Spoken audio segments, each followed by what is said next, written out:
وسلم. سمجھنا یہ چیز اللہ کو بہت پسند ہے.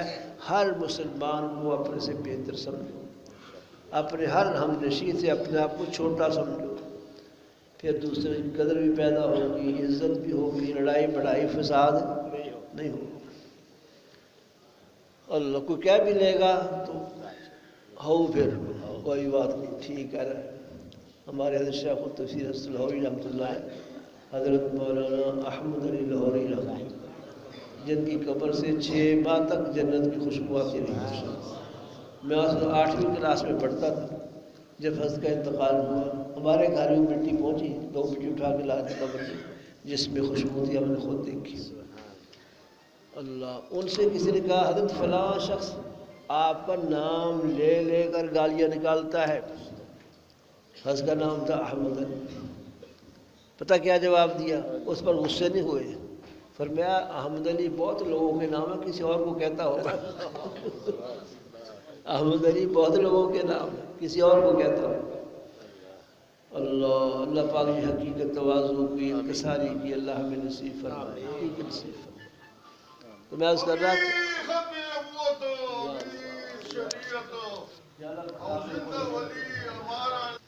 اللہ کیا کہہ رہا تھا میں؟ ہاں، دوسروں کی ذرا سی تنقید پر بھڑک جانا،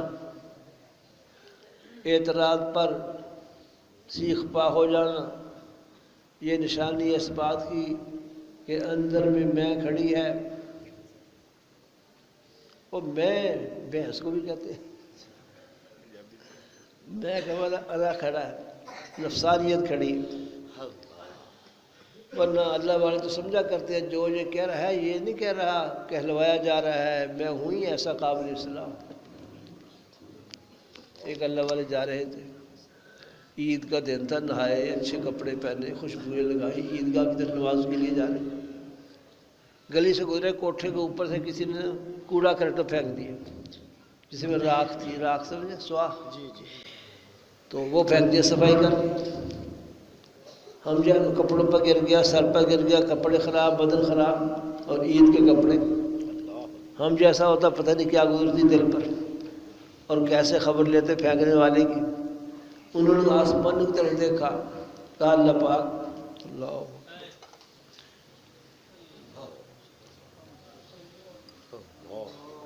کہنے لگے اللہ پاک میرے عمل تو اس قابل تھے کہ آگ برسائی جاتی، میرے عمل تو اس قابل تھے کہ آگ برسائی جاتی، آپ نے کرم فرمایا ہے راکھ برسا دی ہے.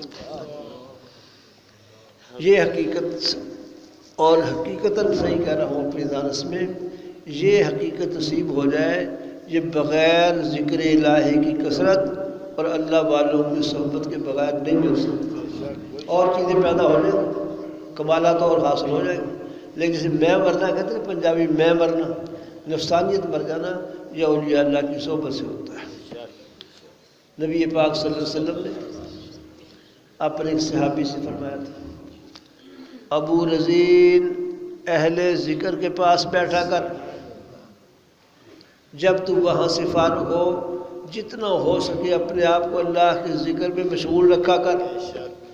2 باتیں ارشاد فرمائی نبی پاک صلی اللہ علیہ وسلم، اہل ذکر کی صحبت اور ذکر اللہ کی کثرت. اللہ مجھے بھی آپ کو بھی نصیب فرمائے. میں بات مکمل کر دوں کہ یہ درود شریف کا عمل جو عرض کیا آپ سے، تو اس کو کرنا ہے نا، دنیا میں کام سیدھے ہونے شروع ہو جائیں گے.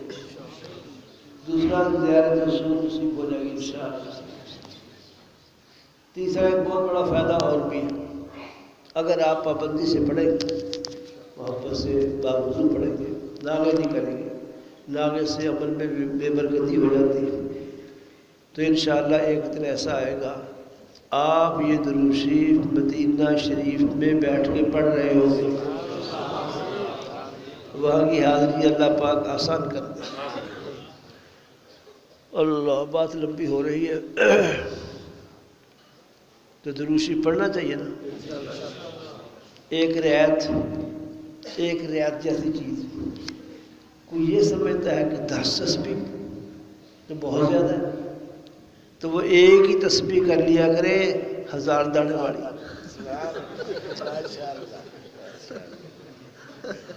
وہ ایک ہی تسبیح کر. ہمارا 10 پر کوئی اصرار نہیں، ہمارا 10 پر کوئی اصرار نہیں. وہ ایک ہی تسبیح کر لیا کرے 1000 دانے والی.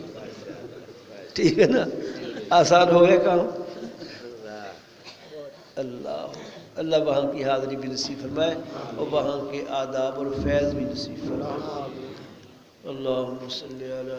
سبسکرائب کریں ہمارے چینل کتاب زندہ کو اور بیل آئیکن کو دبائیں لیٹسٹ ویڈیوز دیکھنے کے لیے.